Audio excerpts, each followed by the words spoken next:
राम राम दोस्तों, मैं भगवान राम का वंशज अभयवीर आपका आपके चैनल में हार्दिक स्वागत एवं अभिनंदन करता हूं। दोस्तों, आज मैं आपको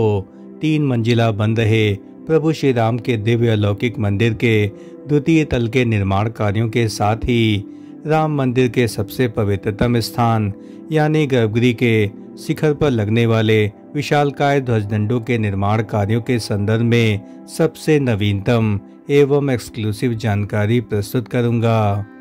प्रभु श्री राम के प्रति अपार भक्ति एवं आत्मीयता यदि आपको जीवंत रूप में देखनी हो तो इसकी झलक आपको राम मंदिर के मुख्य वास्तुकार चंद्रकांत भाई सोमपुरा में स्पष्ट रूप से देखने को मिल जाएगी, क्योंकि 1989 में बनाए हुए उन्हीं के डिजाइन के आधार पर ही वर्तमान में राम मंदिर के निर्माण कार्यों को युद्ध स्तर पर संपन्न किया जा रहा है। वर्ष 2019 में सुप्रीम कोर्ट द्वारा राम मंदिर के पक्ष में निर्णय आने के बाद राम मंदिर के मूलभूत डिजाइन जो कि 1989 में तैयार किया गया था, उसमें कई अहम बदलाव करने के बाद फाइनल डिजाइन के आधार पर ही संपूर्ण राम मंदिर निर्माण कार्यों को वर्तमान में संपन्न किया जा रहा है। सामने दिख रहा सुपर स्ट्रक्चर राम मंदिर के ऊपरी तल के भव्यतम निर्माण कार्यों का है और वर्तमान में नित्य मंडप एवं रंग मंडप के भव्यतम शिखर निर्माण कार्यों को तेजी से संपन्न किया जा रहा है। और इनके निर्माण कार्यों की यदि कार्य प्रगति की बात करें तो नित्य मंडप के शिखर निर्माण कार्यों को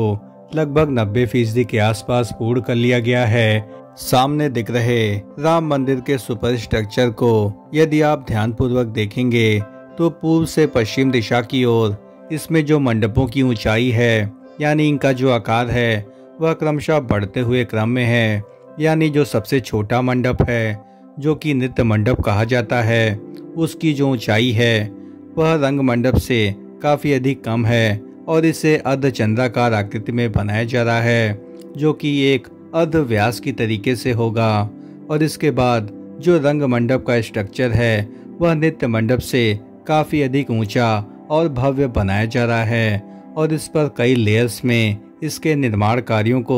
तेजी से संपन्न किया जा रहा है। और इसके बनाने में कई जटिलताएं भी सामने आई थीं, क्योंकि इसके सुपर स्ट्रक्चर को बनाने के लिए कई लेयर्स में अद्भुत नक्काशी एवं तराशी कार्यों को भी संपन्न किया जाना था। और गूढ़ी मंडप का जो शिखर निर्माण है जो कि सबसे अधिक ऊंचा और भव्य बनने जा रहा है, उसके निर्माण कार्यों को 2024 यानी प्राण प्रतिष्ठा कार्यों के बाद ही संपन्न किया जाएगा। लेकिन इसके उत्तर एवं दक्षिण दिशा में स्थित कीर्तन एवं प्रार्थना मंडप के शिखर निर्माण कार्यों को अभी लगभग 40% के आसपास पूर्ण कर लिया गया है।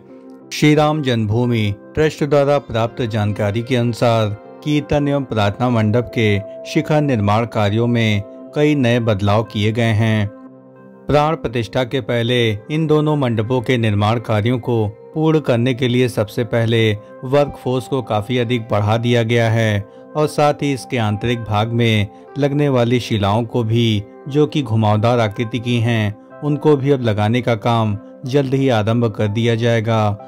दोनों मंडपों के शिखर निर्माण कार्यों में जो लेयर्स के निर्माण होने हैं उनके लिए श्री राम जन्मभूमि कार्यशाला से तेजी से पत्थर तराशे जा रहे हैं और इनको सीधे श्री राम जन्मभूमि परिसर में लाने के बाद सीधे L&T के कुशल कारीगरों की टीम के द्वारा शीघ्रता से स्थापित किया जा रहा है और यह पूरी तरीके से वैज्ञानिक तकनीकों के द्वारा निर्मित किया जा रहा है। सामने दिख रहे परिदृश्य में स्पष्ट रूप से आप देख सकते हैं कि राम मंदिर के ऊपरी तल पर छत निर्माण कार्यों से पहले संपूर्ण परिक्षेत्र में शटरिंग कार्यों को संपन्न किया गया और इसके पश्चात ही शिलाओं को मैपिंग प्रणाली के द्वारा युद्ध स्तर पर द्वितीय तल के निर्माण कार्यों में प्रयुक्त किया जा रहा है। और आप सामने स्पष्ट रूप से देख सकते हैं कि द्वितीय तल के निर्माण कार्यों में कई टन वजनी शिलाओं को काफी अधिक सटीक तरीके से संयोजित किया जा रहा है। छत निर्माण कार्यों को लगभग 60% के आसपास पूर्ण कर लिया गया है। इन सभी पिलर्स के ऊपर बीम ढालने का काम तेजी से संपन्न किया गया और इन पिलर्स की जो ऊंचाई थी वह 20 फीट के आसपास रखी गई थी और कुछ स्थानों पर यह ऊंचाई 19 फीट के आसपास थी, लेकिन इन सभी पिलर्स के निर्माण कार्य पूर्ण होने के बाद बीम ढलाई के कार्यों को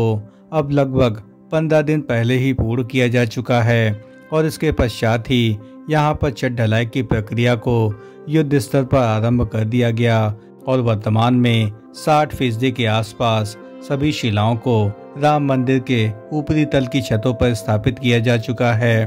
और राम मंदिर का जो सुपर स्ट्रक्चर है वह बेहतरीन वैज्ञानिक तकनीकों द्वारा निर्मित किया जा रहा है। और इसकी जो सबसे बड़ी खास बात है कि राम मंदिर परिसर में 4 बड़ी क्रेनों के माध्यम से शिलाओं को तेजी से छतों पर रखा जा रहा है। और इसमें जो खास बात है कि इसकी शिलाओं में पहले से ही छेद करने के बाद इनमें पाइप नुमा संरचना डाल करके वायरिंग कार्यों को संपन्न किया जा रहा है, जैसा कि भूतल परिसर के छत निर्माण कार्यों के बाद किया गया।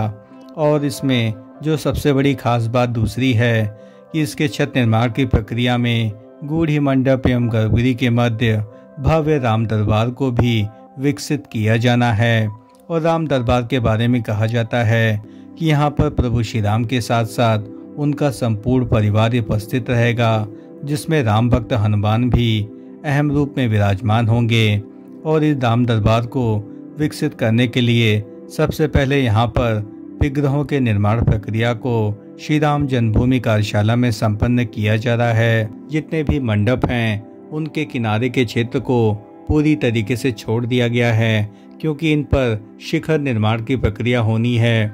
शिखर को हम गुंबद भी कह सकते हैं और इन शिखर निर्माण की प्रक्रिया को पूर्णतया गोल के स्ट्रक्चर में होना है। अतः इसके निर्माण कार्यों को अभी छोड़ा गया है, क्योंकि रामलला के प्राण प्रतिष्ठा में केवल नित्य मंडप, रंग मंडप, कीर्तन एवं प्रार्थना मंडप के शिखर निर्माण कार्यों को किया जाना है। 3 मंजिला बन रहे प्रभु श्री राम के दिव्य अलौकिक मंदिर के ऊपरी तल के निर्माण कार्यों में होने वाले बदलाव के संदर्भ में हमारे द्वारा दी गई जानकारी यदि आपको जरा भी पसंद आई हो तो इस चैनल का हृदय से समर्थन करें। इस चैनल को लाइक करें, शेयर करें एवं सब्सक्राइब करें और कमेंट बॉक्स में जय श्री राम जरूर लिखें। प्रभु श्री राम के जन्म स्थान अयोध्या में रामलला के प्राण प्रतिष्ठा महोत्सव की तिथि 22 जनवरी भले ही तय की गई हो, लेकिन नए मंदिर में विराजित होने वाले रामलला के नवीन विग्रह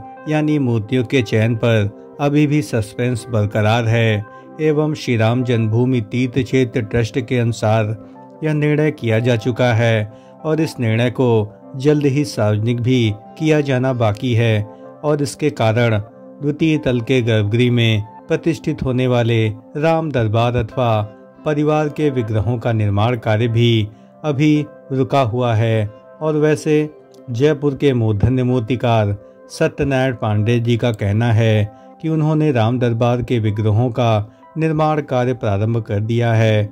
सामान्य तौर पर घरों में जो शटरिंग प्रक्रिया होती है वह लिंटर के निर्माण कार्यों के दौरान होती है, लेकिन राम मंदिर का संपूर्ण स्ट्रक्चर पूरी तरीके से स्टोन द्वारा निर्मित है और यहाँ पर शिलाओं को आपस में जोड़ने के लिए कॉपर की पिन का बहुतायत इस्तेमाल किया गया है। और राम मंदिर दुनिया का पहला ऐसा मंदिर है जिसमें इतने बड़े पैमाने पर कॉपर स्ट्रिप यानी कॉपर पिन का इस्तेमाल किया गया है। राम मंदिर के गर्भगृह के शिखर पर लगने वाले ध्वज दंडों के निर्माण कार्यों को अब लगभग पूर्ण कर लिया गया है और इसे जल्द ही श्री राम जन्मभूमि ट्रस्ट को समर्पित कर दिया जाएगा। और इसके लिए अहमदाबाद में ही भव्य पूजन अर्चन के कार्यों को संपन्न किया गया और विभिन्न साधु संतों द्वारा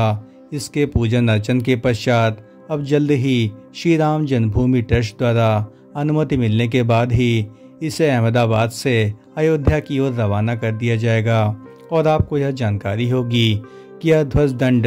5000 किलोग्राम से अधिक वजन का माना गया है और इसकी जो ऊंचाई है यह काफ़ी अधिक है और इतना बड़ा ध्वजदंड शायद ही किसी मंदिर में उपयोग किया गया हो और इसको पूर्णतया पीतल से ही निर्मित किया गया है। और इतना भव्य एवं सुंदर ध्वजदंड आपको कहीं भी अन्यत्र देखने को नहीं मिलेगा। जय जय श्री राम। दोस्तों, 3 मंजिला बन रहे प्रभु श्री राम के दिव्य अलौकिक मंदिर के ऊपरी तल के निर्माण कार्यों के साथ ही रामलला के गर्भगृह के ऊपर लगने वाले ध्वजदंडों के निर्माण कार्यों के संदर्भ में हमारे द्वारा दी गई जानकारी यदि आपको जरा भी पसंद आई हो तो इस चैनल का हृदय से समर्थन करें। इस चैनल को लाइक करें, शेयर करें एवं सब्सक्राइब करें और कमेंट बॉक्स में जय श्री राम जरूर लिखें। धन्यवाद। राम राम राम राम।